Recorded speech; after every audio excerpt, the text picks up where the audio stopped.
Hey there everyone, this is Cassandra from CassandraTindall.com and welcome to my May monthly overview video. So this is definitely the month of 2021 for a few reasons. Obviously, Jupiter is moving into Pisces, one of its home signs. So this is something to be really joyful, hopeful and uplifted about. I'm going to touch on that. I'm going to look at Mars in Cancer, Mercury through Gemini starting its retrograde phase, and of course we have a total lunar eclipse as well. So it's a very busy slash turnaround, a massive change in the cosmic weather happening this month. So before I get started, I also just wanted to touch on a couple of things. Firstly, I have a Jupiter and Pisces webinar that's coming up on May 20. That will be May 19 if you're watching from other parts of the globe, aka the Northern Hemisphere. And I'm going to be doing a much deeper dive into Jupiter and Pisces as a part of that webinar that will be available. And secondly, I also wanted to just give a bit of a shameless promotion to my Golden Circle Club. So that is my membership offering, which is, I guess, what I'm calling in its beta phase still at present. So in the process of developing a membership platform. But if you do get in on the beta setting, you are classed as what I'm calling a foundation member. So that's going to be a sort of a lifetime offering as long as you continue your membership. So that will give you additional discounts to things, special offerings and the like as well. So there's plenty of information that will be in the description below. So let's get started. So firstly, I'm going to share my screen with you. And what I want to show you here is a calendar that I create in the Golden Circle Club.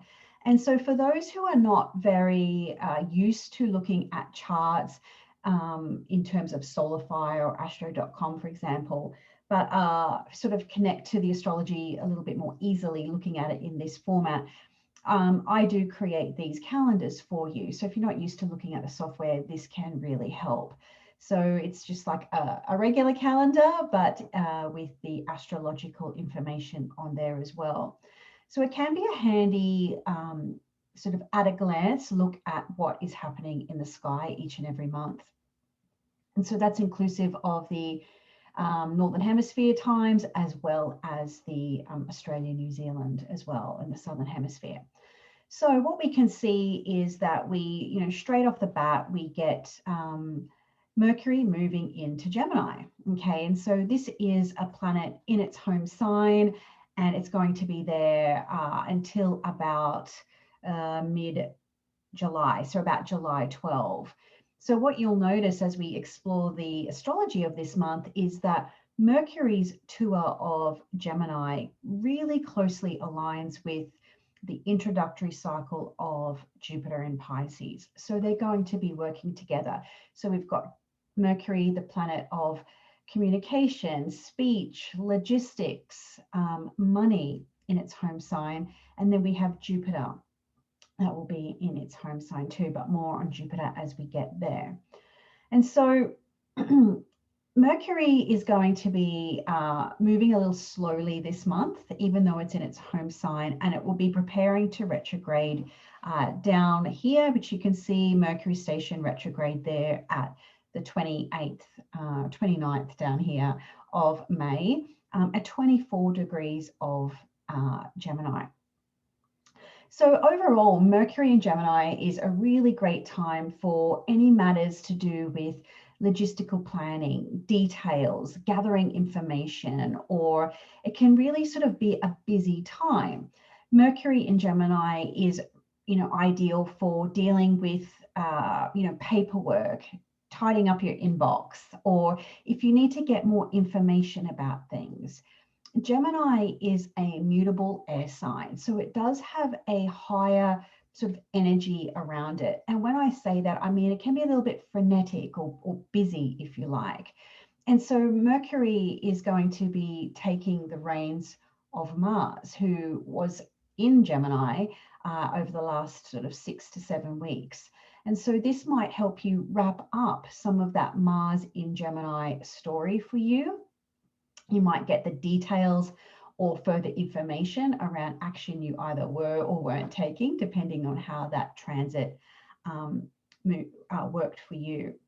So what's really interesting about the tour of Mercury in Gemini this month, not only does it kind of align with the cycle, give or take, of Jupiter, it also travels with Venus.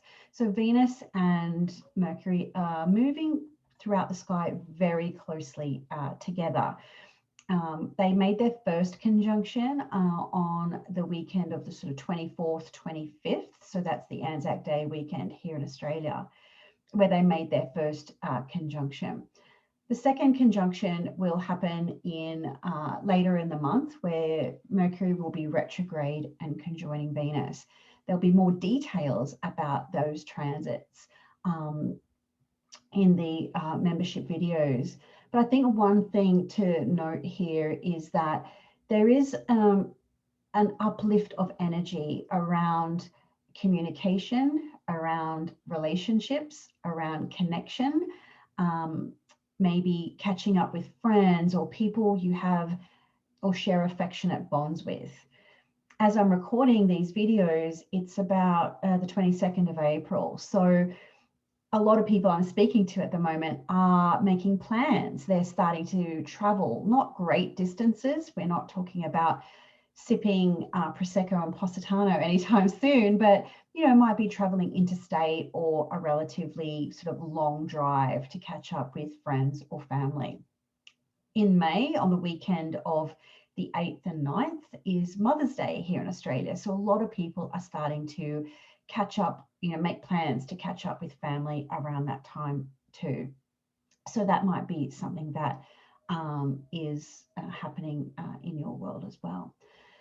Another thing to keep in mind with the transit of Mercury and Venus together is that they'll also make sort of connections with the North Node rather in very short succession. So in about a week, Mercury will hit the node and then Venus will too.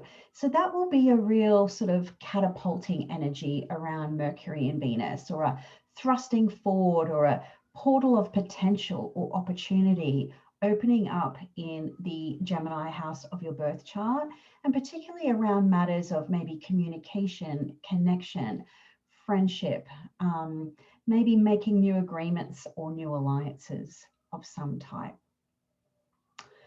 Now, this is all happening under the energy of a new moon. So that new moon will take place at 21 degrees of Taurus. So that will introduce us to the new lunar cycle, where Venus is at the forefront of the next 4 weeks when we're looking at timing through the lunar cycles. So we have the new moon at 21 degrees of Taurus, just as Venus has shifted signs into Gemini and approaching the North Node. So this is sort of almost the amplification or a certain hunger around Venusian topics. So some of those things might be around the topic of women or women's issues or the arts. It could be to do around community and the way that the collective are getting on with each other.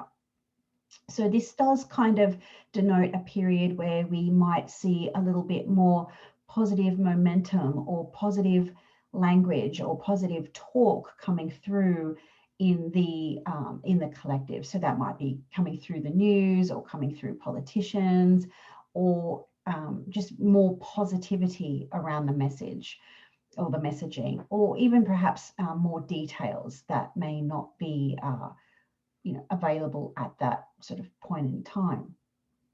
And so this is all happening as we move into Jupiter in Pisces. So that's what 100% the big deal of May 2021. And so Jupiter's move into Pisces is Jupiter coming home. And so Jupiter has a 12-year cycle through the zodiac. So we really only get about 3 years where we get Jupiter in exceptional condition. So that's when it's touring Pisces, which we'll get a preview period of that this year. When it tours Sagittarius, which we had in 2019. And of course, when it tours Cancer, that's Jupiter's sign of exaltation. So 2019 was almost, remember life back in 2019. where the road kind of perhaps rose up to meet you and opportunities were aplenty. So we can perhaps expect a little bit more of that in, a preview period of that in May this year. So Jupiter will be in Pisces from May 13, 14 down here in Australia, through to about July 28. So this is a preview cycle. So this might give us a bit of a taste or, a window of opportunity into some factors or things that may not be fully able to be grasped, or may not fully come into fruition until Jupiter returns to Pisces in December, because it will retrograde and then go back into Aquarius. And so Jupiter in Pisces is more of a 2022 cycle, but we're getting a preview of that now. So what can we expect? Jupiter has been in Saturn-ruled signs since December of 2019. So Jupiter in Capricorn, Jupiter in Aquarius. So the bubble of optimism, enthusiasm, of hope, of expansion, of growth, which is some of the significations of Jupiter, have been bound or limited by Saturn's rings. So it's been a bit of a wet blanket in terms of those Jupiterian ideals of truth, of growth, of optimism, and of faith. And events of 2020 in particular in many people's lives has really kind of been a question of faith and what is truth when there seems to be so much uncertainty in the world. And so Jupiter moving into Pisces is almost, if you've been driving for a really long time, so in 2019 when Jupiter was last in Sagittarius, I took a very sort of crazy trip, really. I had no idea where I was going, but I was leaving friends who at the time were living in Asheville in Southern Oregon. And I was driving up to Bend. Hired a car, never driven on the other side of the road before, in a car that has the steering wheel on the other side. And I just put the city of Bend in my GPS and off I went. I'd never driven, I was alone. I drive, I have a license, but I've never done it in the US. So for those who don't know, we drive on the left-hand side of the road, not the right, and the driver's seat is in the right-hand side of the car. So it's totally reversed. And I just thought I'd be going up the I-5. That's just what I assumed, but my GPS took me a different way. And it wasn't until I got on the other side of that journey, I realized I had driven through the Oregon Cascades. And when I was still at the NORWAC conference, I spoke there in 2019, some people said, if you get the chance to see Crater Lake, go see it. And so I was driving along in this beautiful, long straight road with all these kind of, I think they were pine trees. And then I saw a sign, Crater Lake, and no one was around. I was like, oh, here we go, turning right. Because you really have to have your wits about you when you're used to, you got to be consciously not going into autopilot when you're driving, right? And so, I took this windy journey, and all of a sudden got really cold, and which I wasn't expecting. It was June in the USA. And I could see all this white stuff on the road, like on the, the road was obviously plowed, but, on the side. And like, is that snow? it's true. Like, I'd never seen snow before. And I get up to this mountain and get out of the car. It's freezing. Luckily, I was rugged up. And I get out and I sort of follow the crowd. I didn't know where I was going because I just thought it was just going to be some lake. And what do you know? It was this beautiful thing. And so, to me, that was just such an epitome of what Jupiter and Sagittarius meant. I went on this adventure. I didn't know where I was going. I saw all these amazing things. It was totally unplanned. So it had that level of spontaneity and adventure. And I happened to be in a Sagittarius Jupiter perfection year as well. And, that's my 7th house. So, being angular, it was very strong. So that was an amazing experience. And so, sharing that personal story, collectively, we've not really had the opportunity to do those things since 2019. And so what does Jupiter symbolize in astrology? Many things. And one thing that's really become obvious over the last sort of nearly 18 months is the lack of having something to look forward to. And I think that's a very Jupiterian thing.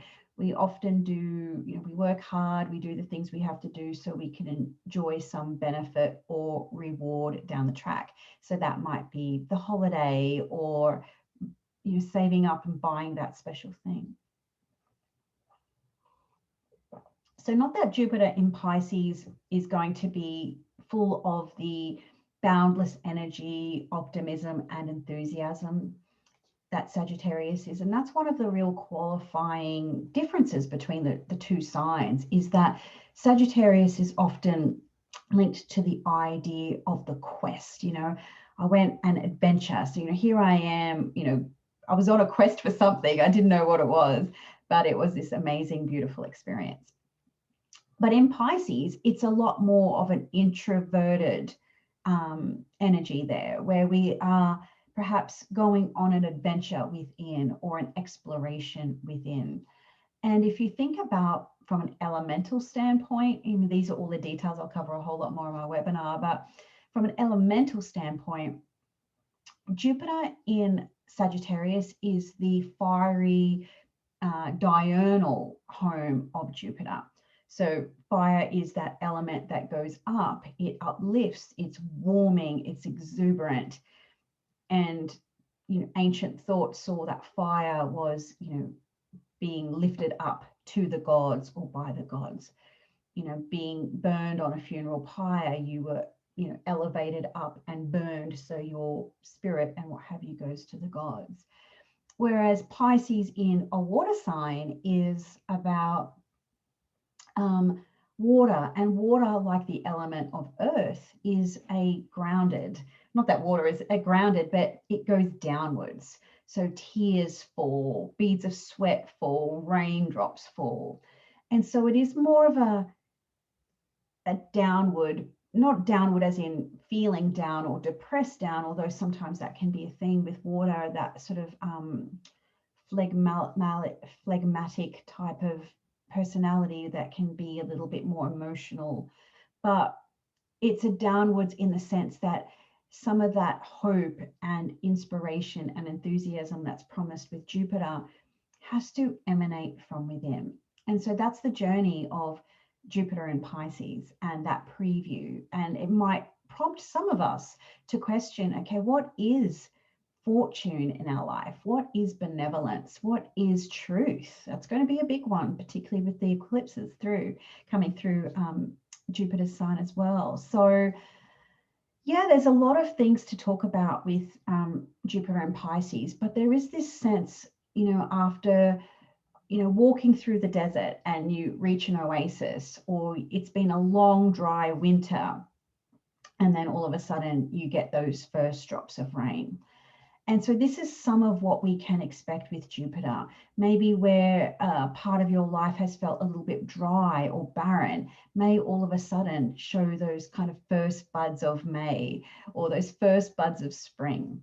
And so this cycle is very linked in or attuned with that Northern Hemisphere weather pattern right now, because you're in late spring and moving into summer.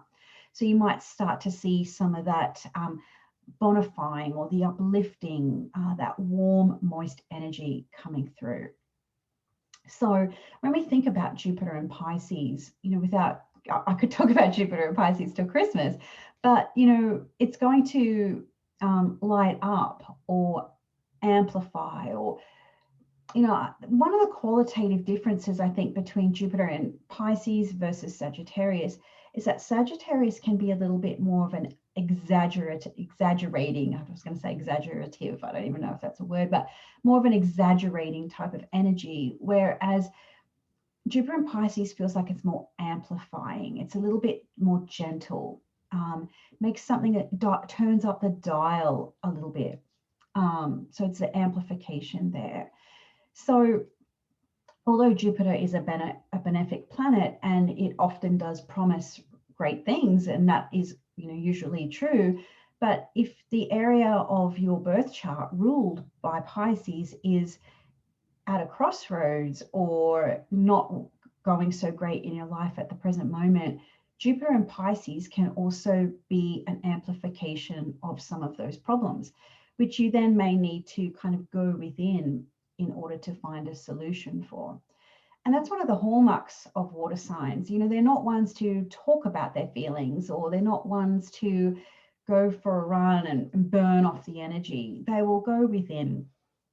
They will go within and find the answers for themselves. And so this journey of Jupiter and Pisces for the first installment might be about going within for a little while and redefining themes of truth and compassion and connection in your own world. So adding to the dynamic of water, we also have Mars moving into Cancer. Well, it moved into Cancer late in April, but we'll have the entire month of May with Mars in Cancer. So Mars not so happy there. It's a sign of its depression or fall. So it is going to be a little bit more of a, you know, it might add to the tone of compassion or emotion or feelings for sure. They don't make a whole sign aspect this month. However, there is this feeling here that there will be an internalization. Maybe while there's this uplifting vibrancy of Jupiter coming home, there'll also be that undertone of emotions.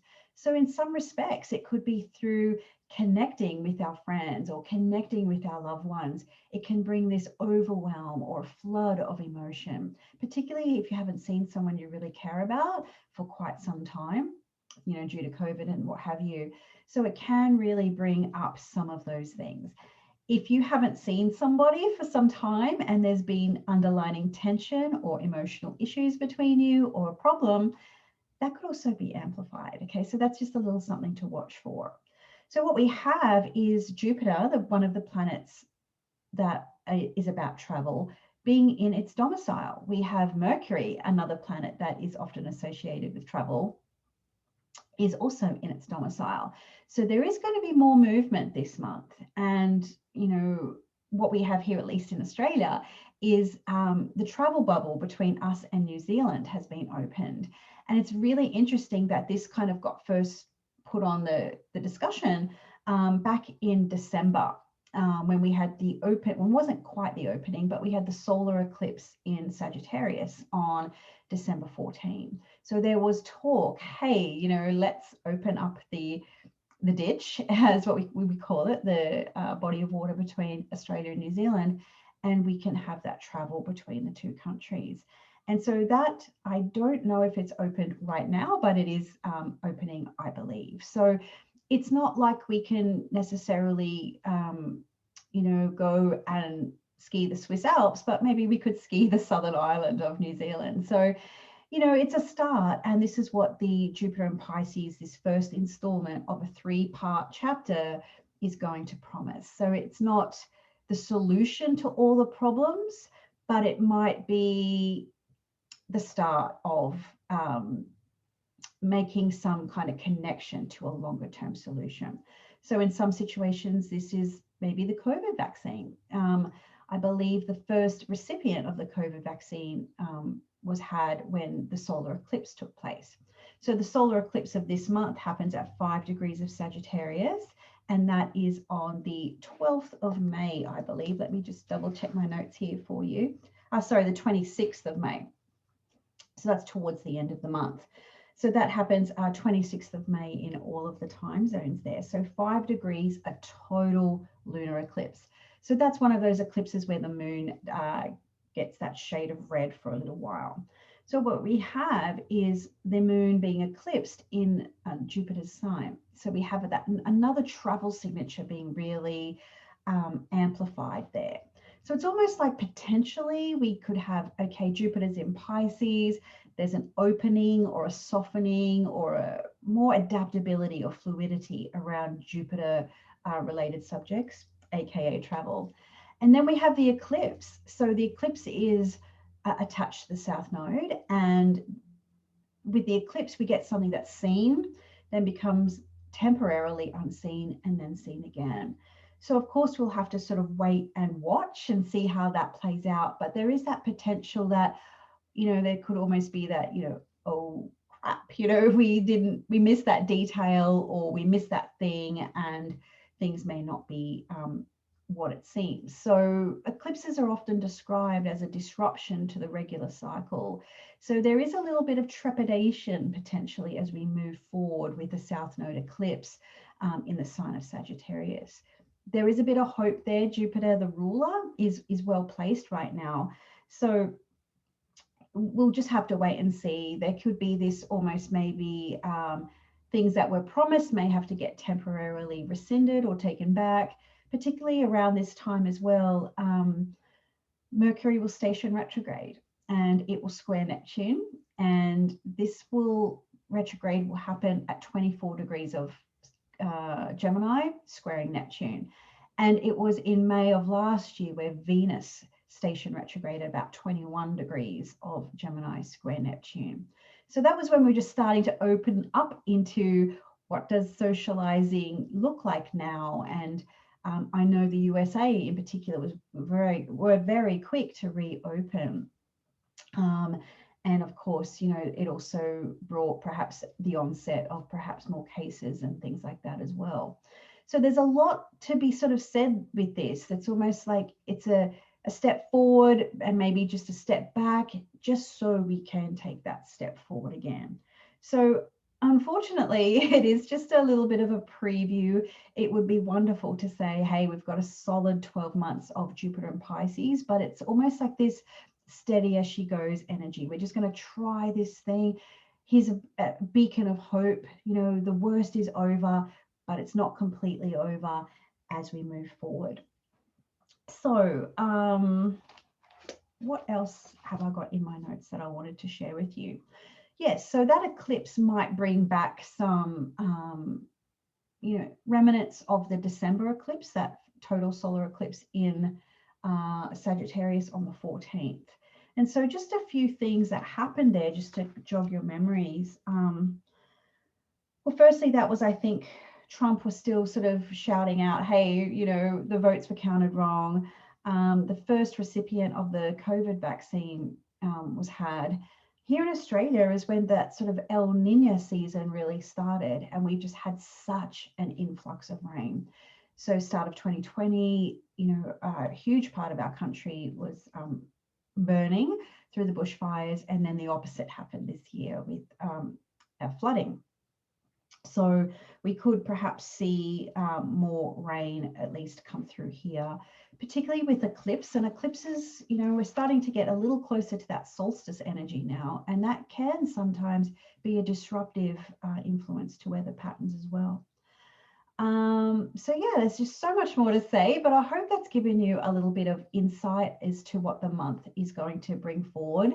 There's a few little hiccups along the way, but overall Jupiter in Pisces is a wonderful, signature of moving forward, of things feeling more positive again, or that, and even though it might only be a glimmer of hope or a temporary sort of well, it is a temporary influence, but it might be just enough to help you take that next step in feeling more hopeful or helpful again, or being able to look ahead and plan for the future in a way that we couldn't do this time last year. So that's the beauty, I think, of Jupiter and Pisces, this introductory part, and it might be that wonderful opportunity to explore within and find out what really stirs the soul, and what really is it that you want to be feeling more uplifted about. What do you want to be more compassionate about, and what is meaningful and purposeful for you? So that might be something that you can explore in the month of May through to the end of July.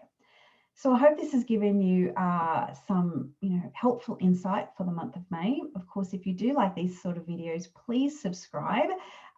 It's great to have more people following along. And of course, more detailed updates are available in the Golden Circle Club. So if that's something you're interested in, all those links are in the description box below. And I look forward to seeing you inside the circle. Okay, bye for now.